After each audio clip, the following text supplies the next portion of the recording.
Magkape na po tayo mga dings kasi sa ayaw at sa gusto natin, kusa talaga tayong pupukawin ng mga responsibilidad natin sa buhay.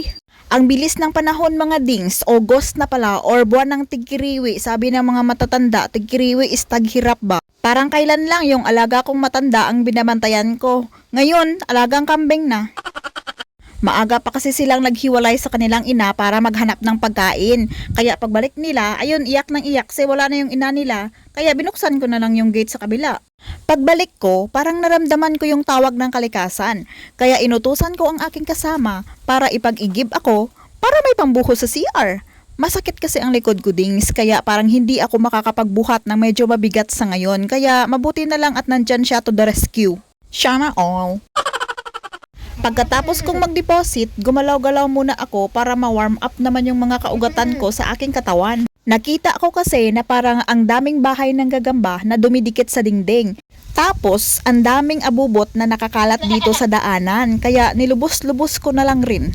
Total, na warm up na rin naman ang katawan ko, kaya parang sinipag na rin naman ako. Alam nyo dings, 8 AM pa lang yan dito, pero yung sikat ng araw parang nanonood na sa aking mga brain cells. Alam nyo, for today's video, parang sinipag ako, kaya naalala ko kayo, sabi ko, hala, yung mga fans ko, char, mga fans. Kaya naisipan kong i-video daw ang sarili ko, huy, parang a day in my life ba, huy. Sayang yung kasipagan ko kapag hindi nyo makita, uy. At pagkatapos kong magwalis, binuksan ko na yung mais na binilad ko kahapon pero hindi pa natuyo kaya ngayon ibibilad ko ulit siya. Pagkatapos ay inukay-ukay ko lang siya ng kaunti. Tapos dumiretso na din ako doon sa binilad na panggatong ng aking kasama. Masipag kasi siyang magbiyak ng mga panggatong kaya sabi ko bubuksan ko lang para mas matuyo pa siya ng konti dahil yung mga kasamahan niya medyo matagal siyang mag-apoy dahil medyo basa pa siya. Ilang linggo ba naman ang ulan dito, dings? Ngayon nga pasalamat nga ako kasi kahit ilang araw, nag-araw na talaga siya. Kaya kahit paano, natutuyo na rin yung mga panggatong namin, hindi na siya mahirap. Anyways, pagbalik ko, tinali ko muna yung buhok ko. Tapos, tinignan ko muna yung mukha ko sa salamin kung may mga muta ba dyan or may mga kiki ba dyan kasi maghuhugas na naman ako ng pinggan. Kagabi pa kasi namin na pinagkainan to dings pero hindi ko siya nahugasan dahil medyo masama ang aking pakiramdam kaya hindi ako nakapag-igib ng tubig para panghugas dyan. Lapit lang naman ang pinag-iigiban namin ng tubig. Kasi kahit anong pilit, hindi talaga siya makakaakyat dito sa aking bahay. Kaya hindi ko na talaga siya pinilit kasi nakikisampid lang naman kami sa host ng aming kapitbahay. Yan talaga ang sabi nila na kapag may masarap ay may mahirap din.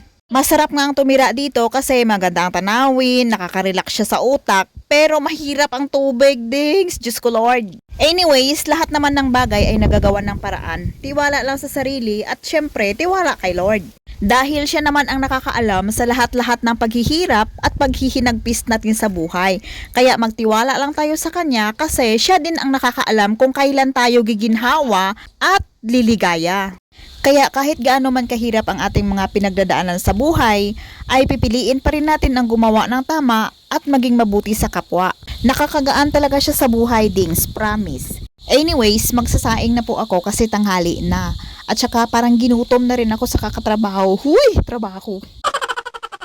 Total, sinipag naman ako for today's video kaya ako na ang magsasaing ngayon. Kahapon kasi ang aking kasama yung nagsaing. Mabuti na lang talaga at masipag siyang mag-imbak ng panggatong kaya hindi na mahirap para sa akin ang magdabok. Yun nga lang, parang maubusan ka ng hininga, kaka-inhale, exhale mo dyan.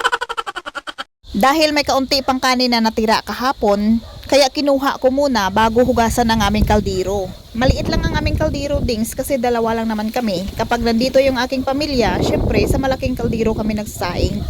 And since dalawa lang naman kami dito, ay kaunti lang din naman ang aking sinasaing. Mga 2 cup. Pero mga kalahating cup lang naman ang aking kinakain dyan. Hinugasan ko muna ng 2 beses ang bigas kasi 2 beses naman talaga hinuhugasan yan, di ba? May nakita kasi ako sa ibang content creator dings na hindi na nila hinuhugasan yung bigas. Huy, pwede ba yun? Anyways, kanya-kanyang diskarte lang naman yun. Ang importante ay may maisaing at may maikain.